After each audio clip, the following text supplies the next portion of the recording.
ഇന്ന് ഡിസംബർ 16, 2025. BBC-ക്കെതിരെ Trump $10 billion case file ചെയ്തു. 2024 ജനുവരി 6 നടത്തിയ തന്റെ പ്രസംഗത്തിലെ ചില ഭാഗങ്ങൾ വഞ്ചനാപരമായി എഡിറ്റ് ചെയ്തുകൊണ്ട് ബ്രിട്ടീഷ് പബ്ലിക് ബ്രോഡ്കാസ്റ്റർ 2024 ഒരു ഡോക്യുമെന്ററിയിൽ തന്നെ അപകീർത്തിപ്പെടുത്തിയെന്ന് ആരോപിച്ച് പ്രസിഡന്റ് ഡൊണാൾഡ് ട്രംപ് തിങ്കളാഴ്ച BBC-ക്കെതിരെ $10 ബില്യൺ നഷ്ടപരിഹാരം ആവശ്യപ്പെട്ടു.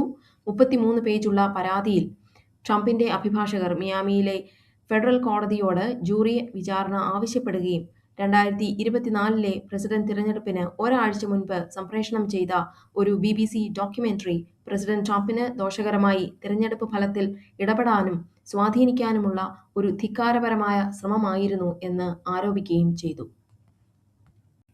ആക്രമണ സാധ്യതയെക്കുറിച്ച് ഓസ്ട്രേലിയയ്ക്ക് മുന്നറിയിപ്പ് നൽകിയിരുന്നുവെന്ന് ഇസ്രയേൽ നേതാക്കൾ പറയുന്നു. ഓസ്ട്രേലിയയെ ഞെട്ടിച്ച ബോണ്ടി ബീച്ച് ആക്രമണത്തിൽ പ്രതികൾ ഒരു അച്ഛനും മകനുമാണെന്ന് അധികൃതർ തിരിച്ചറിഞ്ഞിട്ടുണ്ട്. ഹനുക്ക ആഘോഷത്തിനായി ഒത്തുകൂടിയ ജനക്കൂട്ടത്തെ ലക്ഷ്യമിട്ടുള്ള വെടിവയ്പിൽ നിരവധി പേർ കൊല്ലപ്പെടുകയും ഡസൻ കണക്കിന് ആളുകൾക്ക് പരിക്കേൽക്കുകയും ചെയ്തു.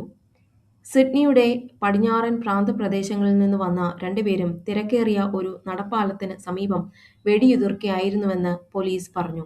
സംശയിക്കപ്പെടുന്നവരുടെ പശ്ചാത്തലം, നീക്കങ്ങൾ, സാധ്യമായ തീവ്രവാദ പ്രേരണകൾ എന്നിവ അന്വേഷകർ പരിശോധിച്ചു വരികയാണ്. ഒരു പ്രതി സംഭവസ്ഥലത്ത് തന്നെ കൊല്ലപ്പെട്ടു. മറ്റൊരാൾ ഇപ്പോഴും ആശുപത്രിയിൽ നിരീക്ഷണത്തിലാണ്.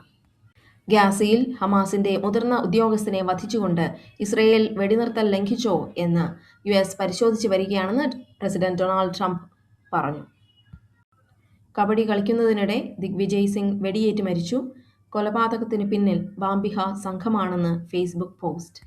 അന്താരാഷ്ട്ര ജലാതിർത്തിയിൽ വെനസ്വേലയിലെ 3 കപ്പലുകൾക്ക് നേരെ ആക്രമണം നടത്തിയതായും 8 പേർ കൊല്ലപ്പെട്ടതായും US സതേൺ കമാൻഡ് തിങ്കളാഴ്ച അറിയിച്ചു. കിഴക്കൻ പസഫിക്കിലെ അറിയപ്പെടുന്ന മയക്കുമരുന്ന് കടത്ത് വഴികളിലൂടെ കപ്പലുകൾ സഞ്ചരിച്ചിരുന്നതായും മയക്കുമരുന്ന് കടത്തിൽ ഏർപ്പെട്ടിരുന്നതായും ഇന്റലിജൻസ് സ്ഥിരീകരിച്ചു. മുൻ ബ്രസീലിയൻ പ്രസിഡന്റ് ജെയർ ബൊൾസനാരോയെ ശിക്ഷിച്ചതിനെ തുടർന്ന് ആയിരക്കണക്കിന് പ്രതിഷേധക്കാർ തെരുവിലിറങ്ങി. സെപ്റ്റംബറിൽ ബൊൾസനാരോയെ 27 വർഷം തടവിന് ശിക്ഷിച്ചു. 2022 തിരഞ്ഞെടുപ്പിൽ ഇടതുപക്ഷ എതിരാളിയായ ലൂയിസ് ഇനാസിയോ ലുല ഡ സിൽവയോട് പരാജയപ്പെട്ട ശേഷം തന്നെ അധികാരത്തിൽ നിലനിർത്താൻ ലക്ഷ്യമിട്ടുള്ള ഗൂഢാലോചനയ്ക്ക് നേതൃത്വം നൽകിയതിന് 70-കാരനായ ബൊൾസനാറോ കുറ്റക്കാരനാണെന്ന് കണ്ടെത്തി. ഇന്ത്യൻ പ്രധാനമന്ത്രി നരേന്ദ്രമോദി ജോർഡനിലാണ്. ഇന്ത്യയും ജോർഡനും തമ്മിലുള്ള നയതന്ത്ര ബന്ധത്തിന് 75 വർഷം തികയുന്നു.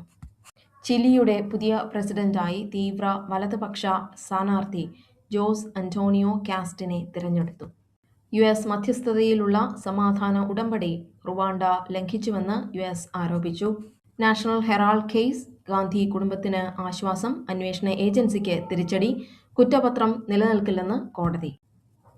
സ്ത്രീവിരുദ്ധ പ്രസംഗം, CPM നേതാവ് സെയ്ദലി മജീദിനെതിരെ കേസ്. തെരഞ്ഞെടുപ്പിൽ തന്നെ തോൽപ്പിക്കാൻ എതിരാളികൾ പെൺകുട്ടികളെ രംഗത്തിറക്കിയെന്നായിരുന്നു വിവാദ പരാമർശം. വാക്കുകൾ വേദനിപ്പിച്ചെങ്കിൽ ക്ഷമ ചോദിക്കുന്നതായി അദ്ദേഹം തന്റെ ഫേസ്ബുക്ക് പോസ്റ്റിലൂടെ അറിയിച്ചു.